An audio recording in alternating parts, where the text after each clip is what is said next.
Hello, beautiful people. Today I wanted to talk about parenting tips. Why I kind of wanted to talk about this is because I haven't done a video about parenting tips yet, and I think it's so important, especially during this time with COVID.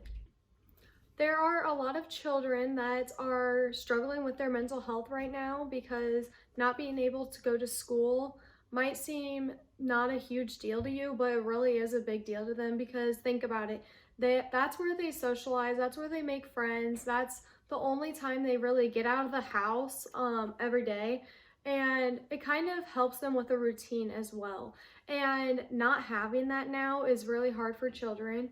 I currently work at a behavioral health urgent care clinic, and not that I don't see any children, but there are a lot of children that have been coming into the clinic ever since school started, just because their mental health is not doing very well at all, just because they have to do school online at home, and that is a huge struggle for a lot of children right now. Not only is it hard for the kids to be doing their schoolwork at home, but it's also a struggle for the parents because some parents aren't able to work right now because of it. So I will kind of go over different parenting tips for children, and then I'm going to go over different self-care tips as well for the parents because it's hard for them as well. All right, so the first parenting tip that I have for you guys is being calm with your child. I know it's easier said than done, but you need to take in consideration of what they're going through right now as well, or even during any time. So for example, if your child is yelling at you and you're yelling back at them and you're telling them, stop yelling while you're yelling, just think about it. Are you doing what you're telling them not to do? Yes, you are. You're yelling at them. So saying it in a calm voice, saying, Johnny, please stop. Instead of saying, Johnny, please stop yelling. You need to have a calm voice and it makes everything better, and then the child's more than likely going to stop yelling. Another thing about staying calm with your child is let's say they're not able to sit still all day in their chair at home while they're doing their schoolwork. Well, think about it. Are you able to sit still all day in your office chair? No, I can't even sit still all day. I have to be moving around. I get up, go walk around the building a couple times just to get my body moving. And if they're a child, it's very hard for them to stop moving for all day long. So if you think about it, like if they're at school, they're normally walking around sometimes, like maybe walking to a group or walking down the hall to ask a teacher something, things like that. So you need to take in consideration that this is not normal for them to be to have to sit there all day. So some tips I have is if your child wants to stand up while they're learning, maybe prop their computer up so that they're still in the screen so the teacher can see them and that they're still able to learn, but they're still able to stand up instead of sitting there all day. Okay, tip number 2 is have your child be active, okay? So after school, before school, whatever you decide, whatever most convenient for your family's routine, have something planned activities. So since it's nice out right now, have them go play outside for a couple hours after school and then come back in if they have homework and do their homework. They do need a brain break from sitting there all day, and especially since they've been home all day. Maybe take them out and take them to a park or take them out on a bike trail. Do different activities with them since they're not getting out of the house now that they're doing school at home. So just kind of think of different ideas like that.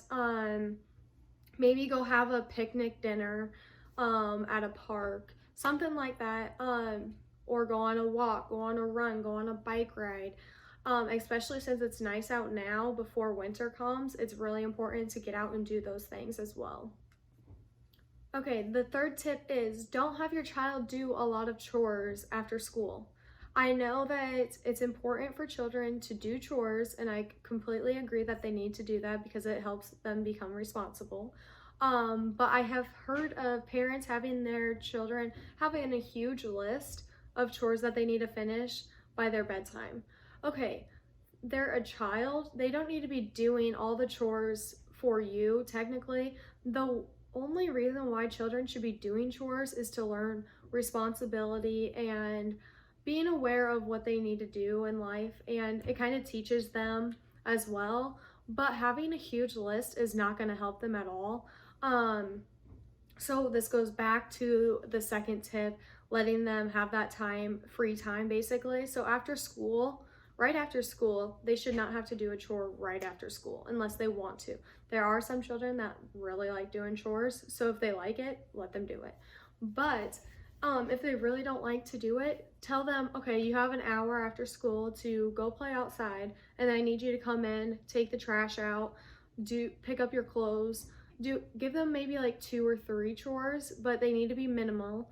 They don't need to be huge chores like mowing the lawn, I don't know, doing everyone's laundry in the house, like things like that. So like taking out the trash, making sure your room's clean, and folding your clothes, something like that. And tell them that they have, once they get all of that done, then they can go back outside. So then it motivates them to get it done faster as well. Okay, tip number 4 is planning healthy lunches and snacks for your kid since they're at home all day. This will help them, since they're sitting all day too and not moving around. You don't want them to start getting lazy and eating unhealthy foods at all times, because if you think about it, school lunches normally at least have a vegetable and a fruit, and then like a decently healthy meal, and then they have healthy snacks as well. They don't have a whole bunch of crap to eat. So try to keep them in that routine as well, so that they don't get super unhealthy during this time. Okay, so now we're going to move on to self-care for parents. So the first thing that I have for you is taking time for yourself to do something that you would enjoy. So taking 15 minutes out of your day to draw, read, go on a walk, listen to music, go sit outside, anything that you like to do, go do it for at least 15 minutes each day, because some parents get so caught up in taking care of their children that they don't take care of themselves, and you have to take care of yourself to take care of your children. So for an example, I had a client at my old job that was a single mother, had 3 children, and was very busy, hardworking, overwhelmed, full-time student, worked, all of that. And I honestly don't know how she did it, because she did not take time for herself or take care of herself. And that's one thing you need to do. Once she started taking 15 minutes out of each day to draw and listen to music, it helped her so much. And if you think about it, we all get so caught up in time and saying, oh my God, I don't have time to do anything. Well, take a step back, plan out your day on your calendar. That's what helps me personally, is the days that I'm super busy, I get out my calendar and write down each thing. And then I have in my calendar, it says priority, and I have different priorities. So like normally one priority is going to work, obviously, because I'm not going to miss work. And then the second priority is working out, because that's something I really enjoy doing. So, and then the next things like cleaning the house are later on, because I'm going to take time to do something that I enjoy over cleaning the house, because it helps your mental health, it helps you keep sane, and especially if you have kids, you need that time. Another tip I have for you parents is saying no to other people.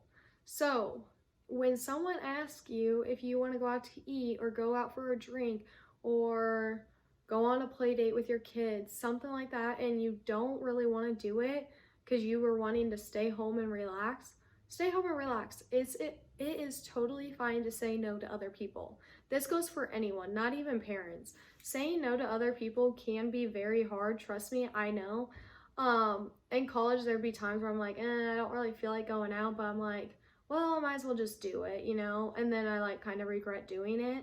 So I finally have learned, if I really don't want to do it, I'm not going to do it.